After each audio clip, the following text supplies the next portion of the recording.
Bien, bonjour tout le monde. On va donc attaquer le cinquième cours pour vous et le deuxième cours avec moi qui va porter sur les diaclases, les fentes et les veines principalement. Donc on va s'attacher dans ce cours à expliquer par exemple la formation de toutes ces veines blanches que vous avez sur cette photo.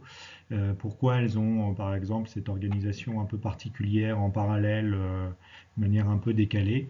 Donc l'objet de ce cours c'est d'expliquer ce genre de structure, les diaclases, les fentes et les veines principalement.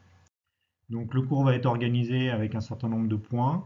Je vais commencer par les rappels et les définitions. Ensuite, on va décrire dans le détail ce que c'est une diaclase, les grandes familles de diaclases qu'on peut trouver dans la nature, l'origine et la formation de ces diaclases, comment on décrit leur distribution. On s'intéressera dans un deuxième temps plutôt aux veines et aux fentes, et leur description, et puis différents types de veines et de fentes, notamment les dikes volcaniques ou sédimentaires. Et on terminera par une structure un peu particulière qui s'appelle les stylolites. Donc tout d'abord, rappel et définition de ce qu'on a vu la dernière fois, et puis nouvelles définitions qui vont nous intéresser. Donc, je vous rappelle qu'on a vu la notion de fracture lors du premier cours, qui est une discontinuité macroscopique dans les roches et discontinuité qu'il s'est formée principalement par une déformation fragile. Je vous rappelle qu'il y a trois types euh, de formation des fractures qui sont illustrés par ces petites vidéos que j'ai capturées depuis le site de Hakenfossen. Fracture de type mode 1, mode 2 et mode 3. Je ne reviens pas sur le détail de ces différents modes de formation des fractures, c'est quelque chose qu'on a vu lors du premier cours.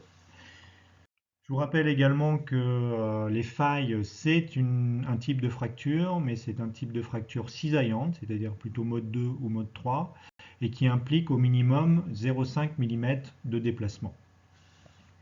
Ensuite, ce qu'on va voir aujourd'hui, eh bien, c'est ce qu'on appelle les diaclases ou les joints. En anglais, on parle de joints, on peut parler de joints également en français.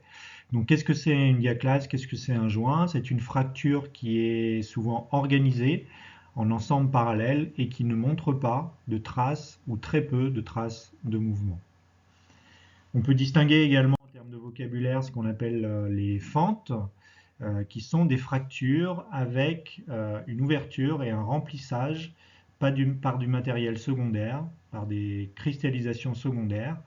Et ce type d'ouverture peut se faire soit en mode extension pure avec le mode 1 ou une ouverture un peu composite qui implique un peu de cisaillement en mode 2 ou mode 3. Et puis on verra à la fin du cours un type de structure un peu particulière qu'on peut classer dans la famille des fractures, mais c'est un peu, vous verrez que c'est quand même un peu particulier. C'est ce qu'on appelle des stylolites, qui sont des fractures, des joints dans lesquels il y a de la dissolution et de la recristallisation. Donc on va commencer par les diaclases, les décrire et décrire les différentes familles de diaclases.